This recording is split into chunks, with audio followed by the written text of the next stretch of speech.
where education is not just about learning, but about becoming. JNN Institute of Engineering, Autonomous, Chennai. தற்போதைய அண்மை செய்தியை பார்க்கிறோம். கொளத்தூர் பகுதியில் புனரமைக்கப்பட்ட குளத்தை முதல்வர் ஸ்டாலின் திறந்து வைத்தார். தொடர்ந்து கொளத்தூர் பகுதியில் நலத்திட்ட உதவிகள் வழங்கும் விழாவிலும் முதல்வர் பங்கேற்கிறார். கூடுதல் விவரங்களை செய்தியாளர் ரமேஷிடம் கேட்டு பெறலாம். ரமேஷ், கூடுதல் விவரங்கள். GKM காலனி 24வது தெருவில் புனரமைக்கப்பட்ட ஜெனரல் குமரமங்கலம் குளம் மற்றும் பூங்காவனை முதலமைச்சர் பயன்பாட்டிற்கு திறந்து வைத்தார்.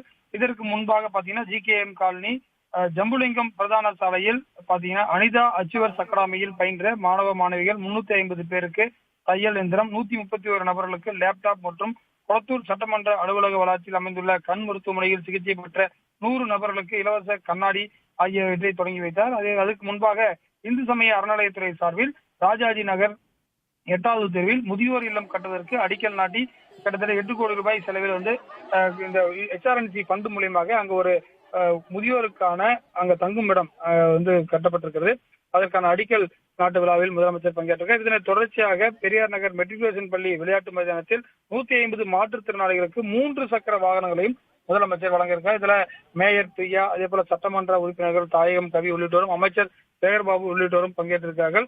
தொடர்ச்சியாக இன்றைக்கு ஒரு 6 இடங்கள்ல கொளத்தூர் தொகுதியில முதலமைச்சர் பல்வேறு பணிகளுக்கு அடிக்கல் நாட்டுதல் மற்றும் முடிவுற்ற பணிகளுக்கு கட்டடங்களையும் திறந்து வைத்திருக்கின்றார். பலா, கூடுதல் விவரங்களுக்கு நன்றி ரமேஷ்.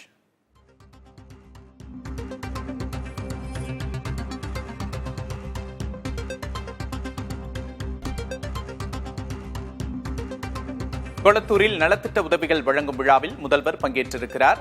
ராஜாஜி நகரில் முதியோர் இல்லம் கட்டிட உட்பட முதல்வர் ஸ்டாலின் முதியோர் இல்லம் கட்ட அடிக்கல் நாட்டினார். ராஜாஜி நகரில் முதியோர் இல்லம் கட்ட முதல்வர் ஸ்டாலின் அடிக்கல் நாட்டினார். மேலும் புனரமைக்கப்பட்ட குளத்தையும் கொளத்தூர் தொகுதியில் முதல்வர் திறந்து வைத்திருக்கிறார். அண்மை செய்தியை பார்க்கிறோம்.